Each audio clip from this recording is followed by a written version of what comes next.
guys, what's going on, and welcome back to another edition of Tool Tech Tuesday. A while ago, if you guys remember right, we had the new PrimeWeld Mig 285 on the channel. And one of the issues I did not like was the synergic settings.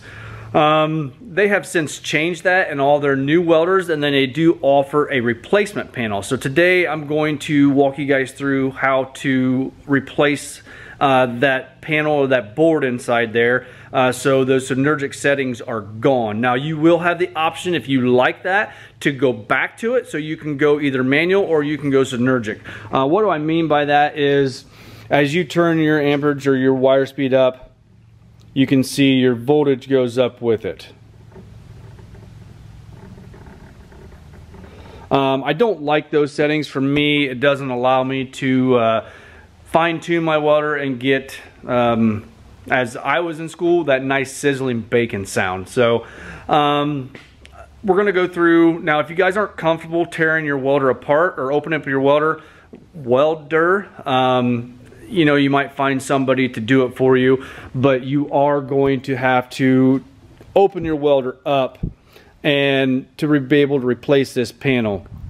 In your kit over here from PrimeWeld, you are going to receive some instructions, and then you're going to receive a nicely packaged panel or board. This is what you're going to replace. You got 3 plugs on the back. It is held on by 4 screws. So like I said, you guys are going to have to open up your welder if you want to be able to change that synergic setting panel. You will be able to go back and forth if you like those settings, or you will be able to do it manual just by pressing and holding your selection arrow. So right now we're going to go ahead and take the welder over to the bench and start tearing it apart. The reason I have it over here is because this is my only 220 plug right now, less for the compressor. I have not ran my wire all the way across for my welding setup. So let's take this over there and start getting it tore apart. All right, first thing we're gonna do is you got 6 screws in the front panel, and then you also have 6 screws in your back panel. You got 2 here, 2 here, and then you're gonna have 2 underneath on the bottom side. So we're gonna grab a Phillips screwdriver and get those taken out.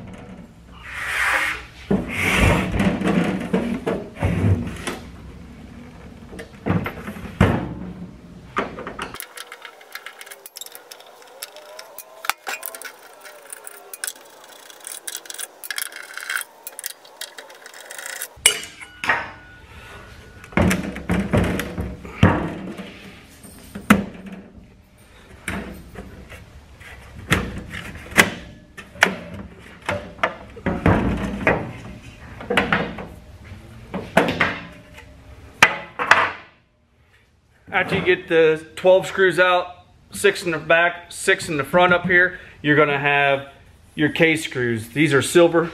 As you can see right there, you got the silver case screws around this outside edge. You're gonna have those on the back side, and you're gonna have those on the front side. And you're also gonna have 3 black ones along this bottom edge right here.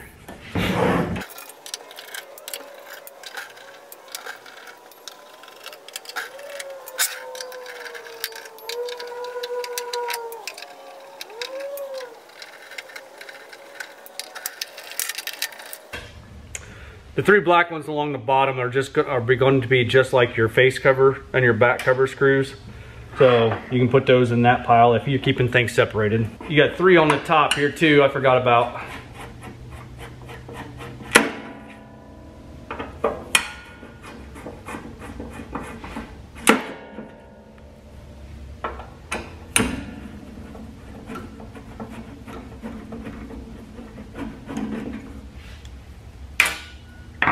Now you can start lifting your case up slowly, but you want to go really slow because you have a ground strap, as you can see right there, that you're going to need to take off. And that one is a 7mm wrench, or a 7mm nut that holds that ground strap on.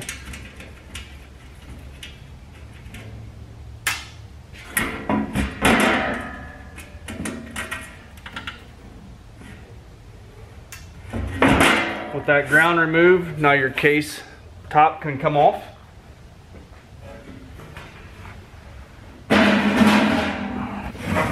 Now it's not necessary to do so. I just did it to get it out of the way so you guys can see everything. I took the 4 screws, 2 in each, out of these hinges for your side door. You're going to want to make sure and keep those screws separate if you decide to do so, because they are different from the rest of the case screws. With all that off, you are going to need to take this cover off right here, and that's just 2 more case screws.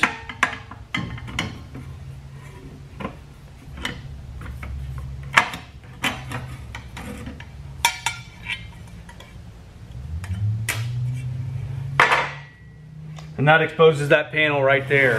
There is 1 more screw on the front right here that I'm going to take out, and that'll give me room to get that panel moved out of there.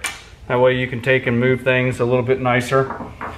With everything exposed, before I take these screws out, there's 1 on the top, or 2 on the top and 2 on the bottom. I'm going to go ahead and unplug the ribbon cable from the panel itself.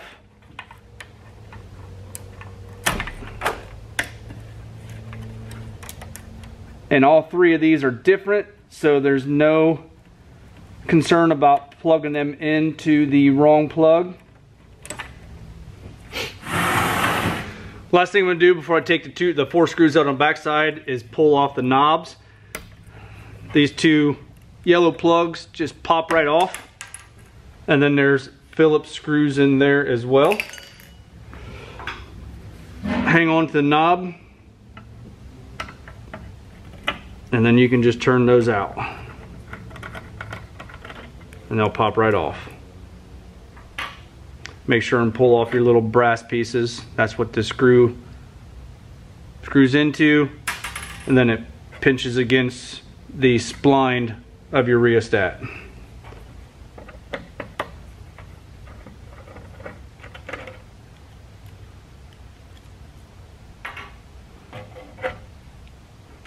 Now I can pull out the 4 screws on the back side.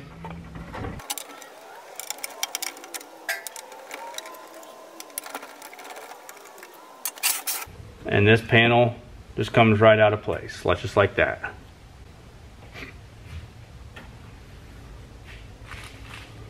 And we're ready to put the new one in, which is the bottom one here, and then we can just set this one to the side.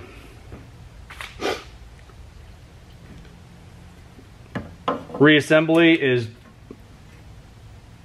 disassembly in reverse. Start off by putting your 4 screws in your panel here.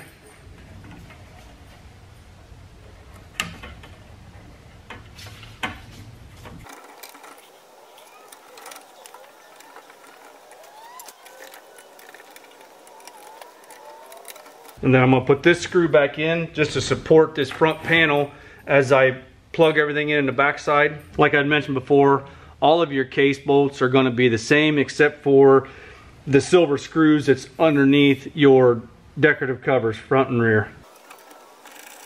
Now with that secure, I'm going to go ahead and make my connections on the back side.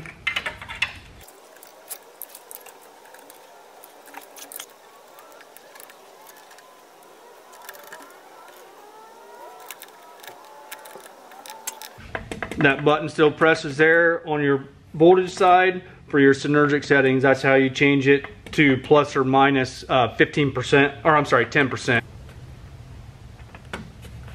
Pop your caps back on. Now these do have a little groove in them to accept this little keyway right here. I just put that on top, put my groove on top, and then they just snap right in place.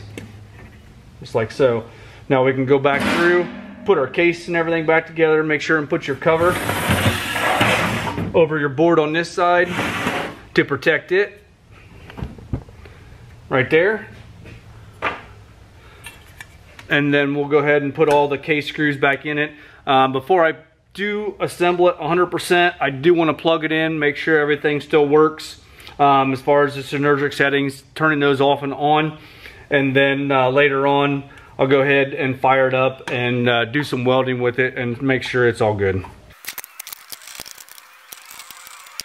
When putting your case back together, one thing I want to make sure and note at, do not forget to put your ground strap back on that top case.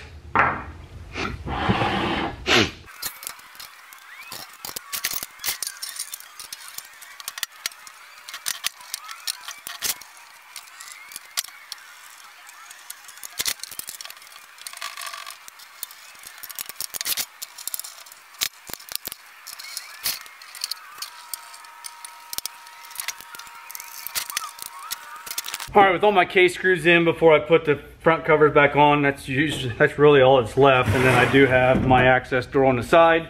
I'm gonna take it back over there, plug it in, and make sure that the synergic settings are able to be shut off. All right, got the welder moved back over here and plugged in. We're gonna go ahead and power it up and make sure we can turn those synergic settings off. And later on, I will do some welding with it, make sure everything's good there. I have an appointment I gotta be at, but this video is not about welding, it's about showing you guys how to swap out this panel, which is a pretty easy process. Go ahead and power it up.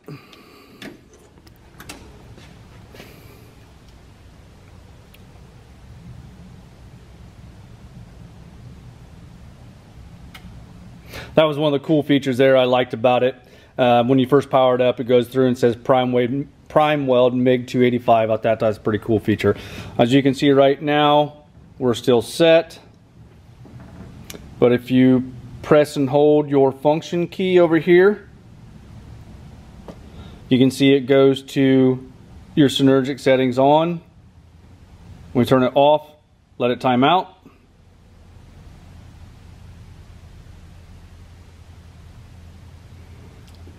And now you can see we move completely independent of each other.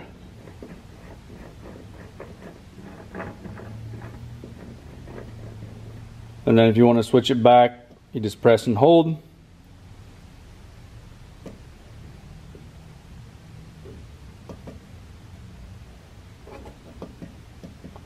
You must have to let it time out.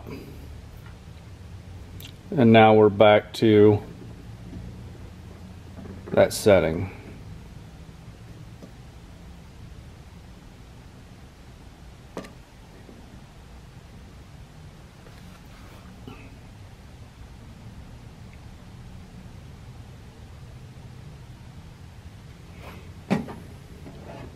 And as you can see, we're moving completely independent of each other. One of the other things, I want to see if they've changed. Your advanced features. I want to see if they added any more time to that. You can see right now we're set at, you got 100% argon, 75-25, and flux core aluminum. I'm 75-25. We're at an 030 wire, which I'm an 035. You got your pre-flow. One of the things I saw I did not like is it times out pretty fast. It looks like they did not change that at all. All right, so that's just the steps to walk you guys through on how to change that panel out. You don't need to send that panel back as far as I know, because they don't do anything with them. So you can either discard it or save it for an extra. If something ever goes bad and you want to have that to fall back on, you can do so. Don't forget to go back and put your front and back panel on. And like I said, if you guys can't find this video or don't want to watch the video, they do send you instructions as well on how to swap this out. So with that being said, that's pretty much all I have. Like I said, I am going to go back in another day and do some welding with it, make sure all that functionality is still fine. But like I said, time restraints tonight, I don't have the ability to do so.